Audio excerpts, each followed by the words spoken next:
Hiroshima and Nagasaki.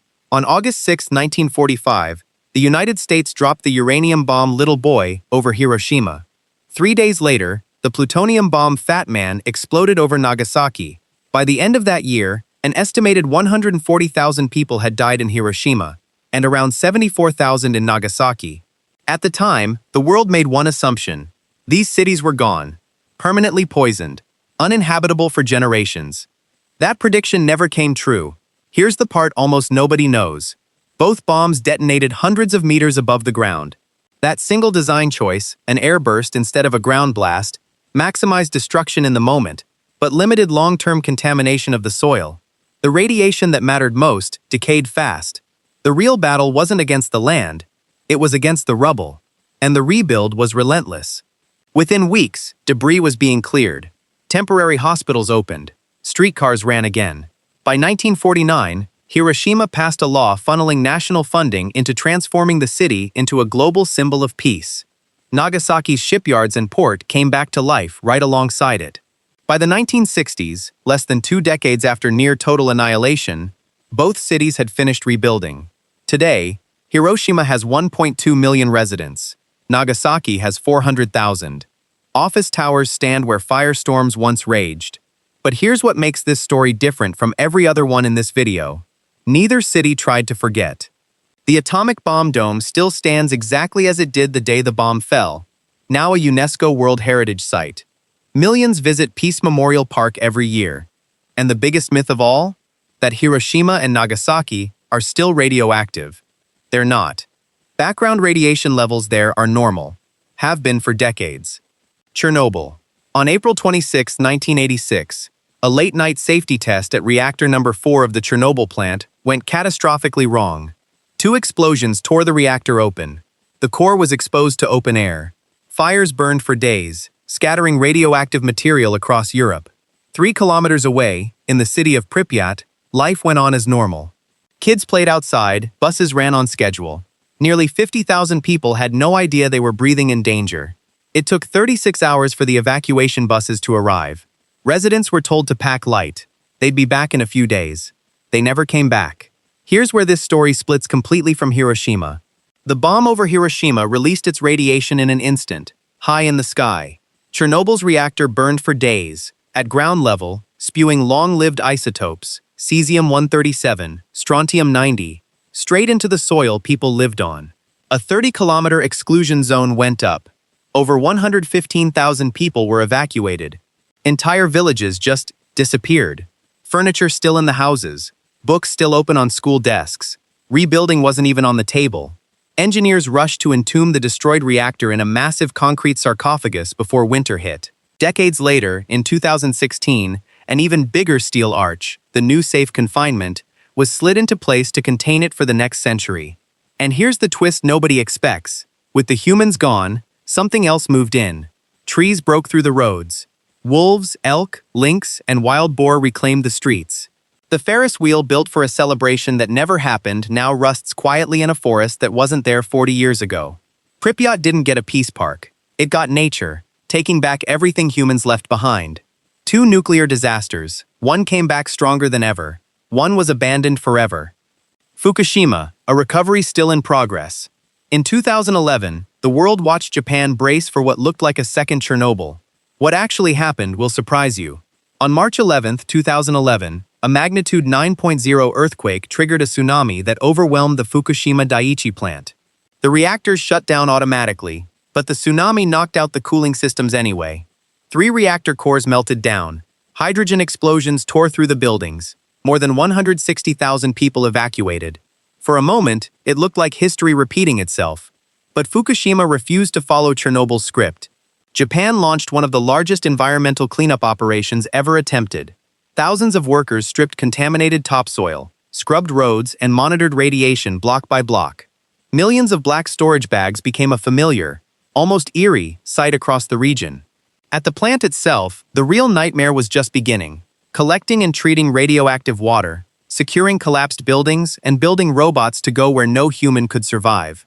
Removing the melted fuel is still considered one of the hardest engineering problems in nuclear history, and it won't be finished for decades. But outside the plant, something different was happening. Evacuation orders started lifting, town by town. Roads reopened, trains ran again. Farmers returned to land that passed rigorous safety testing. Not everyone came back. Some families had already rebuilt their lives elsewhere. Several towns remained smaller than before 2011, but others are growing again, filled with new residents, new businesses, even nuclear safety research centers. Fukushima didn't become the next Pripyat. It became proof that recovery, slow, expensive, imperfect recovery, is still possible. 3 Mile Island. On March 28, 1979, equipment failures and operator errors triggered a partial meltdown at 3 Mile Island, Pennsylvania. Panic spread fast. Conflicting reports. No one knew how bad it really was. Thousands left voluntarily. Officials told pregnant women and young children within 5 miles to evacuate, just in case. For a moment, America thought it was watching its own Chernobyl, 7 years before the real Chernobyl even happened. But the communities around 3 Mile Island were never actually lost. Here's why. The reactor's containment building did exactly what it was built to do. Small amounts of radioactive gas escaped under controlled conditions, but the core's contents stayed locked inside.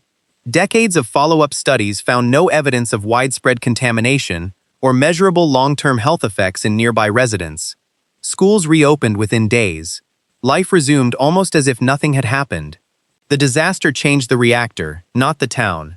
Cleaning up Reactor Unit 2 took 14 years and roughly $1 billion. But the real legacy wasn't the cleanup, it was the wake-up call. Operator training got overhauled, emergency planning tightened, control rooms were redesigned. The entire American nuclear industry restructured itself around the lessons learned that day. Reforms that still shape every plant in the country. 3 Mile Island proves something the other stories don't. Sometimes the best disaster story is the one where nothing dramatic happens to the people living nearby.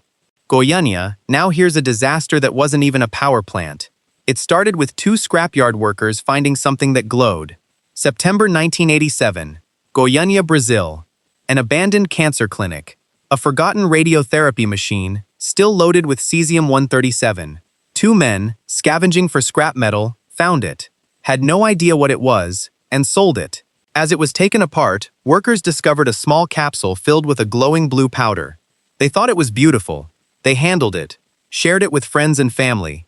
Radioactive contamination spread through homes, streets, and shops, completely undetected. Within days, people were vomiting, burning, breaking out in skin lesions. Doctors suspected food poisoning. It took time before anyone connected the dots back to the scrapyard. What followed was one of the largest urban decontamination efforts in history. Streets sealed off. Over 112,000 people screened for radiation exposure. Homes, cars, even children's toys collected and destroyed. Buildings that couldn't be cleaned were torn down. Contaminated soil was dug up and replaced.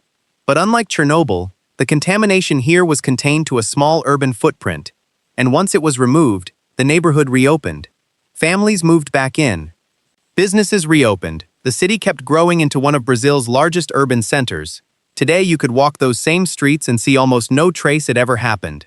Goiania proves disaster size doesn't always predict the outcome. What matters is how fast you find it, and how completely you remove it. Kyshtym. What happens when a government doesn't even tell its own people there was a disaster at all? September 29, 1957. A radioactive waste tank explodes at the Mayak nuclear weapons complex in the Soviet Union's southern Ural Mountains. No nuclear blast, just a massive chemical explosion that hurled a cloud of radioactive material across hundreds of kilometers. Here's the part that makes Kyshtym different from everything else on this list. Nobody told anyone. Soviet authorities kept it secret.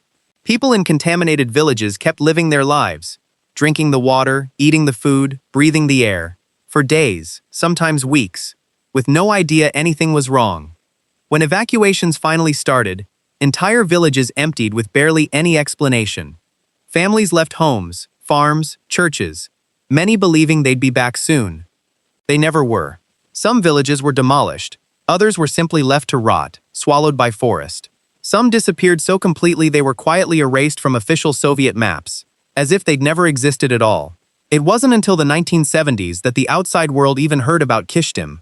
Many records stayed classified until the Soviet Union collapsed in 1991. Unlike Hiroshima, where cities came back. Unlike Goiania, where neighborhoods reopened. Kyshtym left behind something quieter and far more unsettling. Places that were never restored.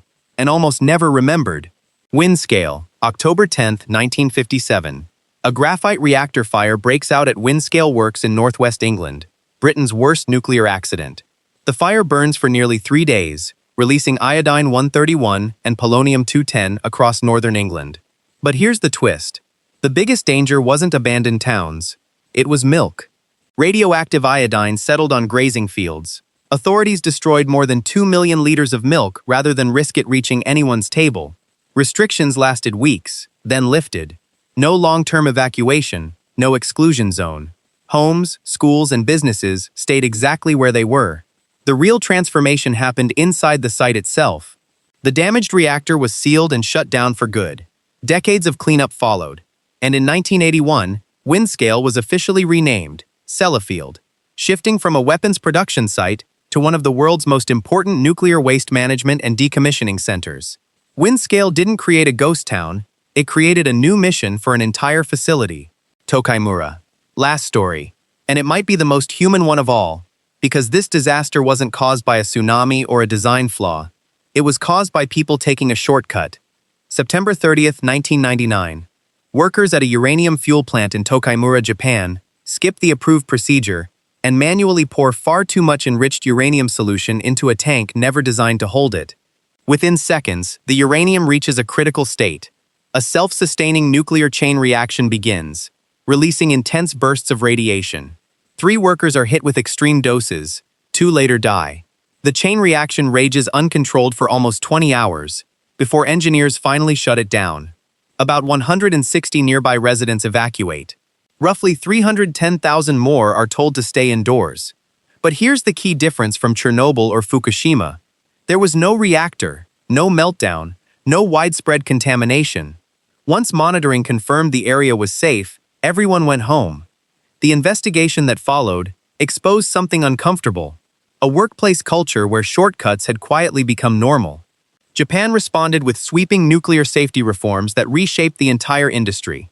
Today, Tokaimura is home to over 35,000 people, research labs, and neighborhoods that show almost no trace of what happened there. Its legacy isn't a deserted landscape, it's the rulebook that changed an entire country's approach to nuclear safety.